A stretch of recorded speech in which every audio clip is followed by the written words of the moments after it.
बिस्मिल्लाहिर्रहमानिर्रहीम। अस्सलाम वालेकुम। एक दफ़ा का जिक्र है, एक हल्की दाढ़ी वाला शख्स हज़रत उमर फ़ारूक रज़ियल्लाहु ताला अन्हु और हज़रत अली रज़ियल्लाहु ताला अन्हु के पास बैठा था।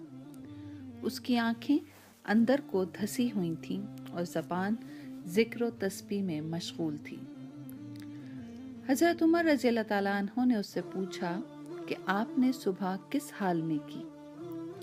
उस आदमी ने अजीब अंदाज से जवाब दिया कि मैंने इस हाल में सुबह की कि फितने को पसंद करता हूँ और हक बात से कराहत करता हूँ और बग़ैर वज़ू के इबादत करता हूँ, और मेरे लिए ज़मीन पर वो चीज़ है जो आसमान पर अल्लाह के लिए नहीं है।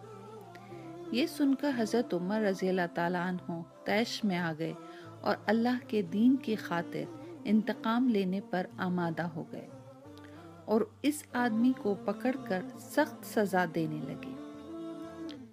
तो हज़रत अली रज़ियल्लाहु ताला अन्हु ने हंसते हुए कहा, ए अमीरुल मोमिनीन, ये शख्स जो ये कहता है कि वो फितने को पसंद करता है और इससे इसकी मुराद माल और औलाद है, जैसा कि अल्लाह ताला ने सूरह अनफाल आयत नंबर 28 में माल और औलाद को फितना कहा है, और हक को नापसंद करता है, इससे मुराद मौत की नापसंदीदगी है, जैसा कि अल्लाह ताला ने सूरह काफ आयत नंबर 19 में बयान फरमाया है।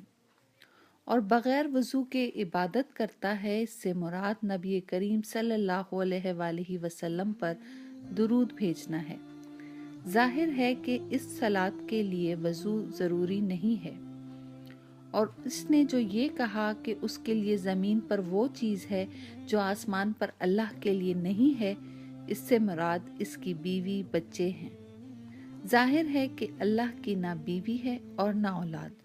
वो ज़ात तो यकता बेनियाज है, ना उसकी औलाद है और ना ही वो किसी की औलाद है, और उसका कोई हमसर नहीं, जैसा कि अल्लाह ताला सूरह अखलास में बयान फरमाते हैं।